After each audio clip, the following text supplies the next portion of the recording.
Connaissez-vous l'histoire du lion et de l'hyène? Comment leur histoire a commencé?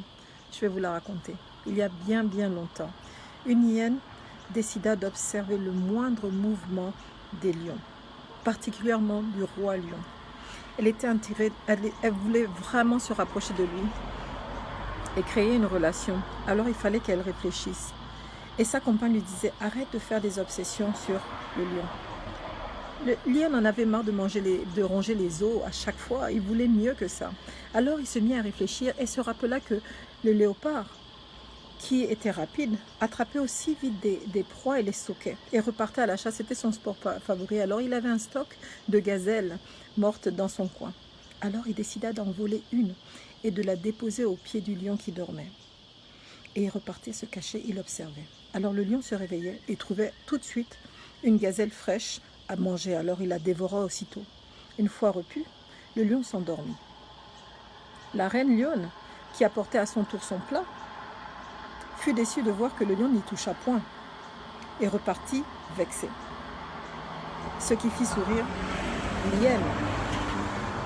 Alors le lendemain et le jour d'après, l'hyène répéta son scénario. Elle apporta tous les jours une gazelle fraîche.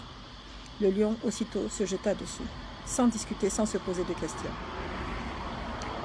Et voilà que, un jour, l'hyène décida de montrer au lion que c'est elle qui lui apportait cette viande-là. Alors, courageusement, elle prit un gros gibier, cette fois-ci un buffle, mais elle se fit aider, bien sûr, et la déposa au pied du lion. Et elle réveilla le lion comme ça. Hé, le lion, réveille-toi, Sa Majesté, réveille-toi.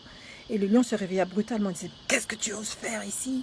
Hein, tu es dans mon territoire. Mais avant de finir, il se rendit compte qu'il y avait un gros buffle frais, saignant. Là, il se jeta dessus sans poser de questions. Il mangea. Et l'hyène le regardait. Alors, il se retira sans discuter. Elle se retira sans discuter. Et le lendemain, elle fit la même chose. Et la même chose se passait pour la reine lionne. Elle était désespérée parce que le lion ne mangeait plus ses repas. Mais l'hyène n'était pas stupide.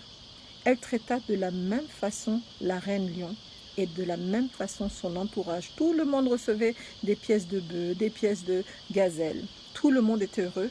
Alors le lion commença à regarder l'hyène d'une façon différente. Il se sentit flatté parce qu'il était vraiment traité comme le roi qu'il était.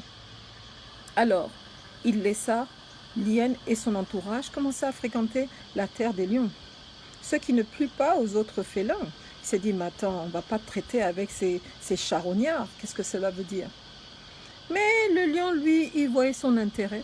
Alors, il décida de prendre à son service des hyènes, ainsi que son entourage. C'est-à-dire la reine lionne avait des hyènes à son service et il répétait le même scénario, lui apporter de la viande. Donc plus personne ne faisait des efforts, particulièrement l'entourage du lion. Alors,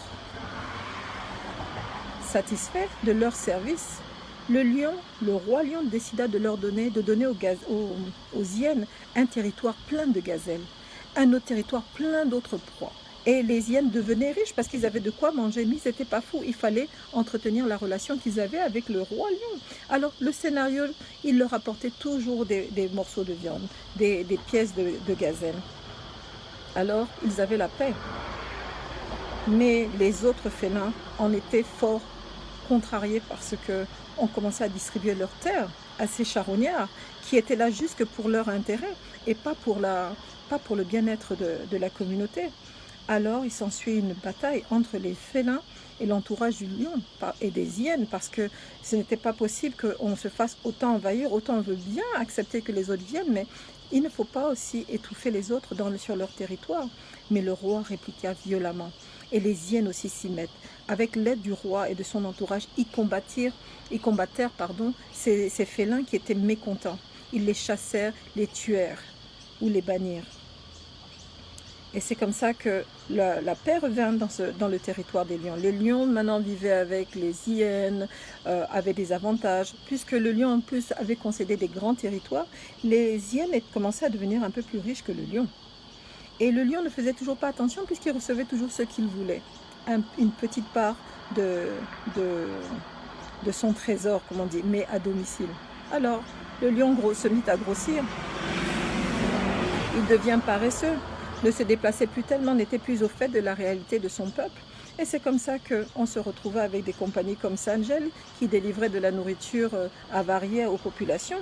Et les lions, choqués et surpris, ne bougeaient plus parce qu'ils se disaient mais comment on va faire? Ils n'avaient plus l'habitude d'aller à la chasse, ils n'avaient plus l'habitude de planter, ils n'avaient plus l'habitude d'aller chercher pour leur vie.